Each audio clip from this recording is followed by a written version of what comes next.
안녕하세요. 펀드매직입니다. AI가 골라주는 K리츠 ETF가 새로 나왔다고 하는데요. 시가 배당은 7%대 정도 주기도 하지만 사실 지금 리츠 ETF 투자하기 저도 좀 불안한 건 금리가 하락하기에는 뭔가 좀 찜찜하다. 조금 더 금리가 오를 수도 있는 거 아닌가라는 걱정도 하나가 있고, 한국 기준으로 부동산 PF 문제도 좀 심각하다는 걸 알고 있기 때문에 한 번 더 폭락하는 거 아닌가라는 그런 걱정도 있습니다. 물론 그 타이밍을 안다면 그때 들어가면 될 텐데 이제 그 부분을 모르는 거죠. 그런 걸 이제 인공지능, 요 AI가 골라주는, 그래서 좀 부정적인 뉴스를 걸러주면서 투자할 수 있는 좋은 대안이 되지 않을까라는 기대를 해보고 있는 ETF가 새로 나왔네요. 우리 한국 부동산 탑3 플러스 480460입니다. 일단 K리츠 시가 배당률은 이제 금리 상승이 심화되면서 엄청 올랐습니다. 이 배당 가능한 이익은 뭐 비슷하거나 좀 줄어들었죠. 배당컷 등 금리 상승에 따른 배당 가능 이익이 줄어드는 부분이 있는데요. 이제 그만큼 주가도 하락을 했기 때문에 시가 배당률이 작은 건 6에서 많게는 16%대까지 나타나는 게 있을 정도로 지금 시중 금리의 수준에 비해서 아주 높은 거를 볼 수 있습니다. 그 이유는 즉슨 이제 지난 2022년도죠. 금리가 과거 저금리 시대 한 2%가 안 되는 미국채 금리가 3% 중반을 훌쩍 뛰어넘으니까 주가가 와르르 무너지죠. 왜냐하면 과거에 이렇게 낮았던 금리 레벨이 이제 이후에 미국채 금리가 한 3.4에서 5%대 사이까지 오르내림을 하고 있다는 거죠. 그 이후로는 또 3.8 밑으로 떨어지지도 않습니다. 최근에 좀 꺾였다고는 하지만 여전히 방향을 틀었다고 하기에는 좀 불안한 구석이 많죠. 결국 이렇게 금리 레벨이 과거의 저금리 시대처럼 다시 내려온다 그러면 지금 대비 리츠 주가의 큰 폭의 상승도 기대가 되겠지만, 하지만 당분간 높은 금리가 떨어지지 않으면 유지가 된다면 그것도 악재고 불안한 요소가 되지 않겠습니까?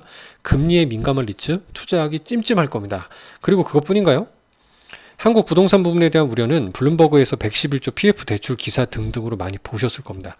그래서 이렇게 금리 민감성을 낮춘 K리츠가 새로 나왔다는 게 좀 반갑게 느껴지는데요. 월배당까지 한다고 하는 우리 한국 부동산 탑3 플러스 ETF입니다.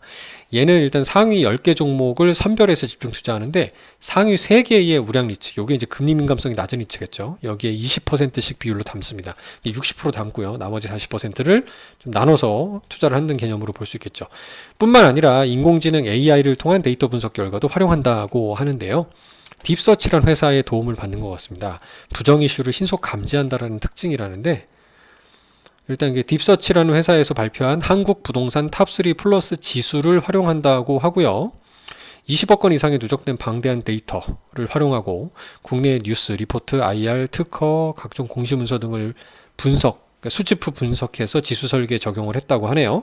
특히 부동산 관련 PF의 잠재적 위험, 그다음에 타리츠 종목과의 연관성, 아마 상관계수 등등이겠죠. 이런 관련된 지수 개발의 정밀도를 높였다라는 특징을 가진다고 합니다. 얘는 지금 현재 상위 ESR 캔달스퀘어 리츠, 우리나라 물류창고 리츠의 최고봉이죠. 굉장히 주가가 많이 올라가고 각광받는 리츠입니다. 신한알파 리츠, 맥쿼리 인프라 등 상위 3개 종목. 신한알파 리츠하고 우리 판교의 크래프톤 타워 등 유명한 부동산 자산들을 다 들고 있는 핵심지의 부동산을 소유하고 있는 리츠이기도 하죠. 맥쿼리 인프라는 뭐 말 안 해도 유명한, 엄청난 유명한 상품이라고 볼 수 있습니다. 그리고 월배당을 드리고 있는데 현재 시가 배당률 자체는 7%대로 추정된다고 합니다. 그래서 저는 이제 이 리츠를 통해서 이제 나오게 되는 시가 배당률을 조금 고위험의 상품, 좀 미래로 장기적으로 투자할 수 있는 뭐 나스닥이라든가 이런 자산들을 좀 정기적으로 분할 매수할 수 있는 그런 방법도 하나의 바벨 전략으로서 필요하지 않을까라는 생각도 들어봅니다.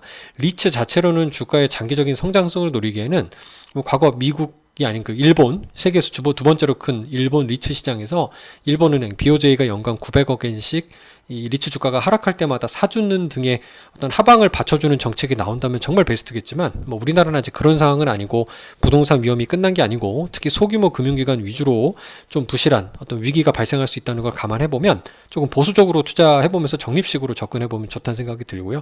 그리고 나온 배당 수익으로 뭐 주가가 하락했을 때 재투자를 한다든가 아니면 아까 말씀드린 고위험, 성장형, 테마형 ETF 등을 사는 것도 좀 좋은 대안이지 않나 생각이 들었습니다. 감사합니다.